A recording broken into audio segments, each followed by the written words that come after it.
to younger people. He's a couple years older than me, but I've seen it through the years to be really, really accommodating. Really, he asked me a bunch of questions about my songs and how to play. And Chesley later went on to manage Stevie Ray Vaughan. He was good friends with the Rolling Stones. He was a really colorful guy, an Irish guy. He ran a racetrack in Austin. So what transpired? So you're looking for this house to be like the band, and you don't have a band, or you do have a band? We became a band, like everything. Who?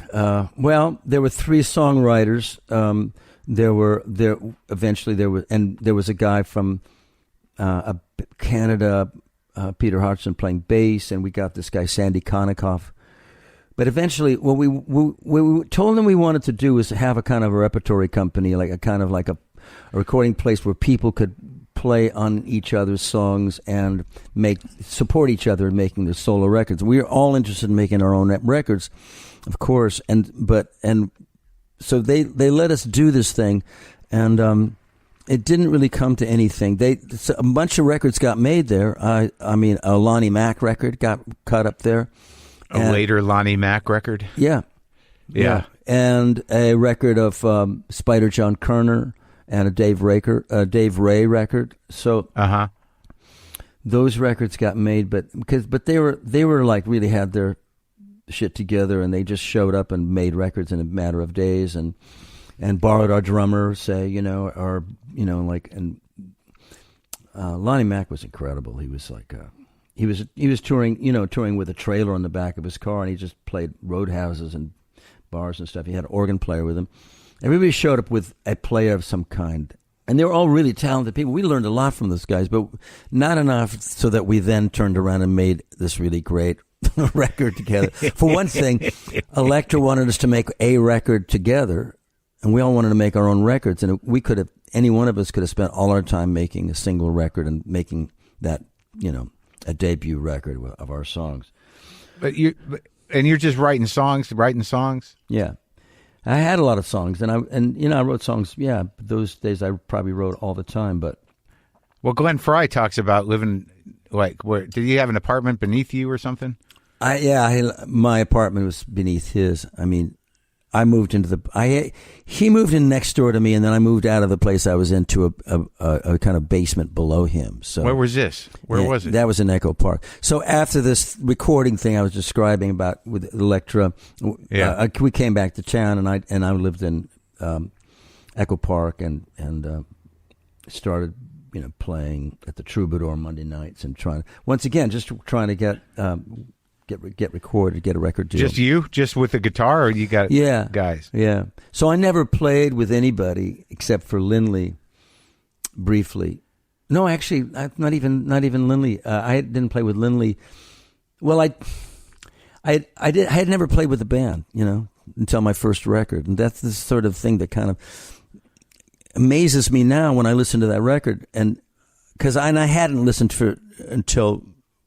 I just hadn't listened to it for years until recently when I had to approve a test pressing. I had to sit there and pay close attention through the whole record.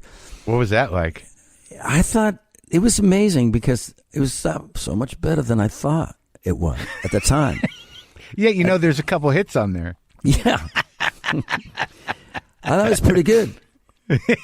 And at the time, I wasn't sure it was very good. I don't think I knew, because you're immersed in what you're doing. You can't really, you're certainly aware of the flaws. You hear every mistake, or not that they're big, obvious mistakes, but things that you wish were better.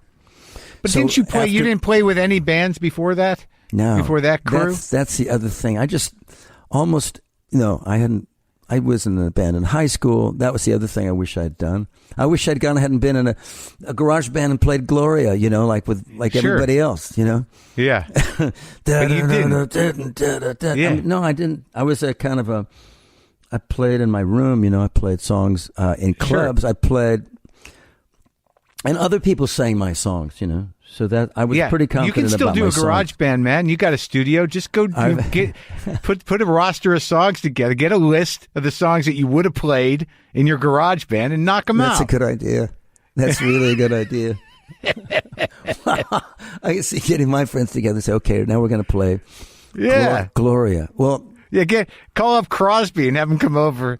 Actually, when I met Dawes, that's what we did. These kind of things happen, jam sessions. That's what's so great about L.A. right now is you get together with people and you don't know who you're going to meet. You might meet, I met Mike Viola at Inara George's house. And that guy's he's a wizard. He's an incredible musician and great writer and producer. And I like his records. Yeah, he makes great records. And so I met Dawes before they'd made their first album. And then later it was at a jam. I guess it was a benefit. A bunch of surfers were going to go to Chile, and were personally taking earthquake aid down to Chile. They'd surfed Chile and had made a bunch of friends, and they just going to, after the earthquake, decided to raise a bunch of money and go back there and do as much good as they could. And this benefit was it had Perry Farrell was there from, That guy's a character. Yeah. Well, that's what brought it to mind is like I was meeting Dawes for the first time, and I had to split and get on a plane later that night, but we started playing Gloria and called Perry in from the next room, and he jumped into the center of this room and did this version of Gloria that was unbelievable. But everybody can play those three chords, Sure, man. Yeah. Yeah. But so, when you got those guys together, I guess they became known as the Section at some point. Some of them, right? They became. Yeah. Well, Korchmar's not on your first record, right? It was actually Craig Durgee and Russ Kunkel and Lee Sklar were the rhythm section, and that's why it sounded so confident. That's why it was so well played. It was those guys had played together a lot, and Russell was the guy that a lot of people who played acoustically would go to get drums on their record because he he's been around forever. Had such an incredible touch, and I mean I'd tried it before.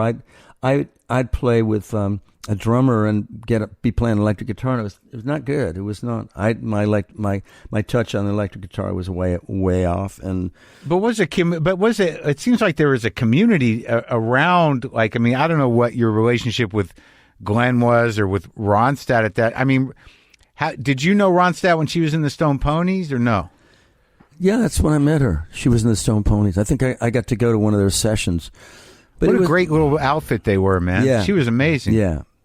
She was incredible, and they were being produced by this guy named Nick Vinay at Capitol, and but that was the scene, right? That was but I mean it wasn't the scene yet. It became that troubadour scene became. It was a little bit later, but I think that's they kind of got to L.A. before me, and they. It's interesting to me when she talks about those years because, and she does talk about it in her autobiography and I in her movie. I mean, she's interviewed about it, and because even then, I mean, L.A. was really a draw for musicians who wanted to make something happen because it's where the record companies were and where the producers were and the musicians, right. And all that, and there was all those great the studio guys. Yeah, there was this great bass player named Harold Batiste, who also was on Dr. John's first record.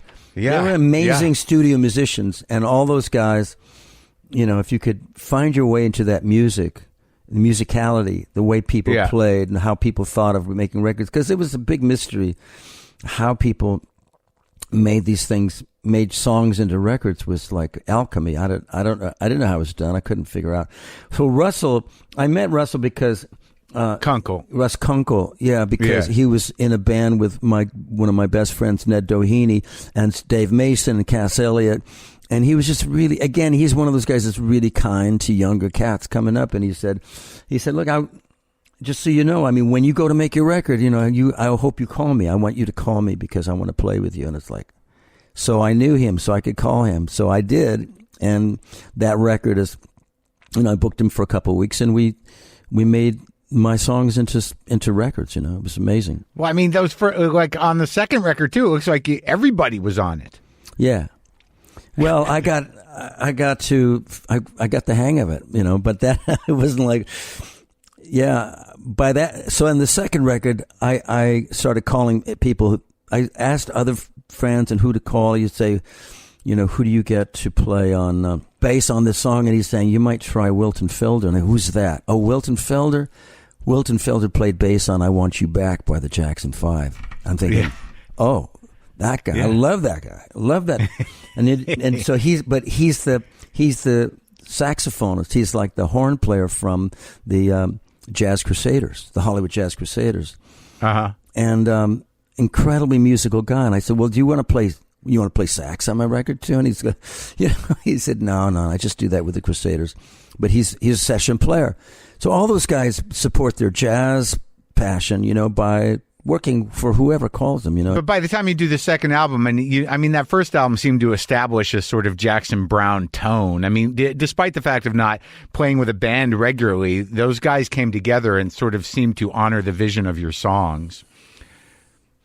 Yeah, they and the odd thing about that first record is David Lindley's not on it because he was still in England playing with Terry Reid, and so even like the viola part on that David Campbell plays on Song for Adam is a part that David had devised. I had played it with him on an earlier attempt to record in England. I'd gone to England and looked him up and had tried to get something going with him in a session, and I don't even know where those tapes are now because that's a whole long bizarre story where the producer actually didn't show up that day, and that's the lost tapes. That's how I found out he wasn't going to produce my record. Is he just didn't show up. And Lily and I eventually played the song about 100 times, then went across to the bar across the street. But we bonded in that situation. And when I got back to Southern California, and when he was back, it was after my first record, and I wanted to put together a band, and I wanted Lindley to play in the band because he was multi-instrumentalist and could play all these different things. But he was so much better than the band was. Yeah, the band was a little bit. It wasn't Lee Sklar and Russ Kunkel. It was a couple guys that played with Linda, but they weren't nearly as they didn't have as light a touch. They weren't nearly as ingenious as Russ Kunkel and Lee Sklar. If I'd had them, that would have been a great band. Russ Kunkel, Lee Sklar, and David Lindley. That would have been amazing. But they weren't available to me for many years because they were becoming the go-to guys in the studio. Studio world. But it's just sort of interesting to me, like on the first, like on the set. So Lindley's on 2. The second album, is that the house in Highland Park on the cover of that? Yeah. And then the third record, he's on that record. But you got all these people of the time that eventually went on to these huge solo careers, right? I mean, Dan Fogelberg, Henley, J.D. Souther. I've got a bunch of that guy's records, and I feel like I should talk to him, but I'm not that familiar with him as much as I should be. But he seems to been part of that songwriting thing. And that community. We were all really good friends and lived near each other. I met JD. He was in a duo with Glenn Frey. Right. And when it came time, they sang on Glenn sang on my second record. I think he sang on Redneck Friend. We were all making records at the same time, and sometimes they recorded a song or two of mine, and what'd they do? Take It Easy? And what was it? They did the Take Eagles? It Easy, and that they did a song called Nightingale on the first album too. A song that that's a song that Jesse didn't want to play on. Oh, really? Yeah, funny. That was the one he said it's too major. It was too much of a major kind of song. But I think, and I don't know why they did it. They did it. They needed songs. They didn't have that many songs. They had Take It Easy was a huge hit. Was that your first huge hit, or was that after your song? That was after Dr. My Eyes was a huge hit. But it was, I'd say it was a bigger hit and more lasting. Odd because, Dr. My Eyes was... There I was trying to put together a band and go out with David Lindley, and I just wound up going out, and I was going to be playing clubs anyway, so I just went out with him. And never mind the band. And it became a pathway into illuminating all these songs and not necessarily playing as a band. I mean, I like what happens when a band plays a song because it's big, but it's not necessarily as interesting from song to song unless you really know what you're doing, unless you really have a lot of experience at bringing that and I didn't have any arrangement skills at all. How are you going to duplicate what you do in the studio with all of these? I mean, it's crazy. Well, how many people? I always thought the only thing to do is bring the same people that played in the studio, or 30 people. Yeah, right. So You switch from song